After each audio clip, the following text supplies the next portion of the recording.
হেই বন্ধুরা, আজকে আমরা আনবক্সিং করতে চলেছি OPPO A16 4GB র্যাম এবং 64GB রম।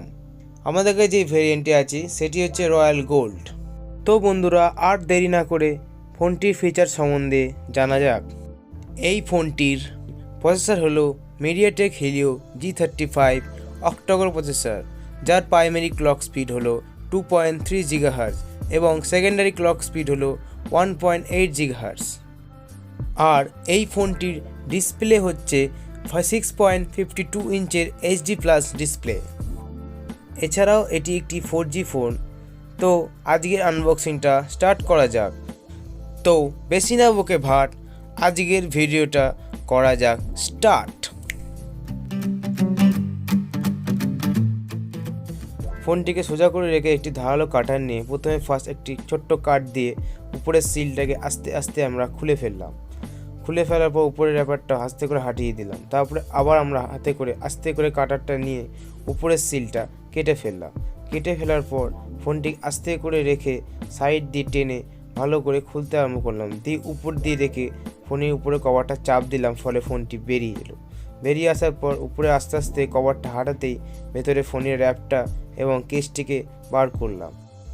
এর ভেতরে একটি ইউজার ম্যানুয়াল এছাড়া একটি সিম এজেক্টর টুল দিয়েছে। সিম এজেক্টর টুলটা আস্তে আস্তে ঢুকিয়ে দেওয়ার পর ইউজার ম্যানুয়ালটা যেহেতু আমরা পড়ি না, তাই ভেতরে ঢুকিয়ে দিলাম। আবার ঢুকিয়ে দেওয়ার পর উপরে খাপটি বন্ধ করে দিলাম। বন্ধ করার পর ফোনটিকে আমাদের খুলতে হবে, ওর জন্য ফোনটিকে আস্তে করে বার করলাম। সাইডের একটা কোণ ধরে টানতেই ফোনটি উঠে এলো। ফোনটি উঠে আসার পর নিচের সিলটা আস্তে করে খুলে দিলাম। খুলে দেওয়ার পর এই ফোনটির কালার যেহেতু রয়্যাল গোল্ড, তাই ফোনটি দেখতে হেবি সুন্দর হবে, তাই পেছনটা গোল্ডেন কালার। ফোনটিকে আস্তে করে পাওয়ার বাটনটা অন করে আমরা ফোনটিকে অন করলাম। বড় বড় করে লেখা আছে OPPO পাওয়ার্ড বাই অ্যান্ড্রয়েড। তারপরে ফোনটি আমরা চালু করব। যতক্ষণে ফোনটি চালু হচ্ছে ততক্ষণই ফোনটাকে সাইডে রেখে ভেতর থেকে অ্যাডাপ্টারটা বার করে দেখে নিলাম অ্যাডাপ্টার কত আউটপুট দিচ্ছে। এটি একটি 10 ওয়াটের অ্যাডাপ্টার, যা কিনা টাইপ সি কেবিল দেওয়া আছে এতে। এর ভেতরে থেকে এবার কেবিলটাকে আমরা বার করব। আস্তে করে অ্যাডাপ্টারটাকে রেখে কেবিলটাকে বার করলাম। কেবিলটা বার করে দিলাম। কেবিলের কোয়ালিটি খুবই ভালো এবং টাইপ সি কেবিল আছে এতে, ঠিক আছে। সাইডে কেবিলটাকে রেখে দিলাম। রেখে দেওয়ার পর ফোনটিকে আবার যেরকম প্যাকিং ছিল সেরকম করে দিলাম। প্যাকিং করে দেওয়ার পর ফোনের সব কিছু সাইড করে ফেললাম। সাইড করে দেওয়ার পর ফোনটির ব্যাপারে আমরা কি আছে এই ফোনের ভেতরে সেটা আমরা আস্তে এবার জেনে নেব। এই ফোনটির পেছন দিকের মেন ক্যামেরা হচ্ছে 13 মেগাপিক্সেলের। এছাড়াও এর মধ্যে 2 এমপির মোনো ক্যামেরা এবং 2 এমপির ম্যাক্রো ক্যামেরা এতে আছে।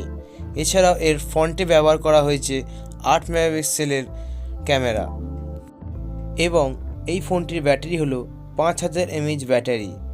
এছাড়াও এই ফোনটিতে আমরা যতক্ষণে গ্লাস লাগাচ্ছি ততক্ষণে আমরা আরও অন্য কিছু ফিচার জেনে নিই।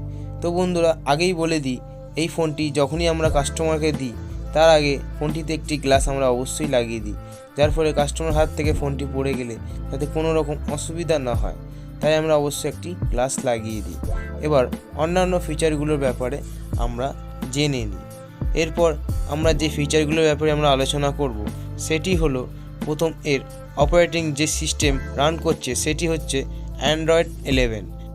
এছাড়াও এই ফোনটির ক্যামেরা দুর্দান্ত। তো বন্ধুরা, আমরা আগেই বলে দিই, এই ফোনটি OPPO কোম্পানি, তার এর ক্যামেরা সবসময় ভালো হওয়ারই কথা। এই ফোনটিতে যেই ক্যামেরাটি আছে এই ক্যামেরাটির ফ্রন্ট ক্যামেরা অবশ্যই ভালো, যা কিনা আপনি একবার ফটো তুললে আপনি বুঝতে পারবেন, এবং পেছন দিকে ক্যামেরা অবশ্যই ভালো হবে। এছাড়াও বন্ধুরা, আমরা বলে দিই যে আমরা যেহেতু এই ভিডিওগুলো করি তাই আমরা কোনো কমেন্ট আমরা পাই না, তাই আপনারা অবশ্যই কিছু না কিছু কমেন্ট করবেন যাতে আমাদের বুঝতে সুবিধা হয়। আমাদের ভিডিওর যে ভুলগুলো আমরা করি সেই ভুলগুলো আপনারা একটুখানি বলে দেবেন, যার ফলে আমরা পরের ভিডিওতে সেই মিস্টেকগুলো ঠিকঠাক করে নিতে পারি। তো বন্ধুরা, আজকে এই ফোনটি আমরা আস্তে আস্তে গ্লাসটা লাগিয়ে দিয়েছি। গ্লাসটা লাগিয়ে দেওয়ার পর ফোনের সাইডের সিম কার্ড স্লটটাকে বার করে দেখতে হবে। যেহেতু কাস্টমার একটি সিম দিয়েছে, সেই সিমটাকে আমাকে ভরতে হবে সেই ভেতরে, তাই আমরা সিম এজেক্টর টুলটিকে ব্যবহার করলাম। সেটা টুলটি আস্তে করে প্রেস করতেই সিম কার্ড স্লটটা বেরিয়ে এলো। সিম কার্ড স্লটটা বেরিয়ে আসার সাথে সাথে আমরা দেখতে পাচ্ছি দুটো ন্যানো সিম এবং একটি মাইক্রো এসডি কার্ডের জায়গা দিয়েছে। আমার হাত থেকে সিমটা আস্তে করে ছেড়ে পড়ে যায়, যেহেতু মোবাইলের উপর পড়ে যায় তাই আমরা সিমটাকে আবার একটা টুলের সাথে দিয়ে ওটাকে লাগিয়ে দিয়ে ফিক্স করে ফোনের মধ্যে ঢুকিয়ে দিই। তারপরে ঢুকিয়ে দেওয়ার পর ফোনটিকে আস্তে করে খুলে ক্যামেরাটাকে অন করলাম। প্রথমেই বলে দিলাম না, ক্যামেরাটা অবশ্যই ভালো হবে, তাই ক্যামেরাটাকে একবার চেক করে নিলাম ক্যামেরা ঠিক আছে নি, ফটো তুলে নিয়ে সব কিছু দেখে নিলাম, ঠিক আছে। এরপরে ফোনটিকে আমরা রেখে দিলাম। তো বন্ধুরা, আজকের মতো এতটুকুই। চ্যানেলটিকে সাবস্ক্রাইব করে অবশ্যই বেল আইকনটা প্রেস করে দিয়ে যাবেন এবং কমেন্ট শেয়ার করে দিয়ে যাবেন। তো বন্ধুরা, গুড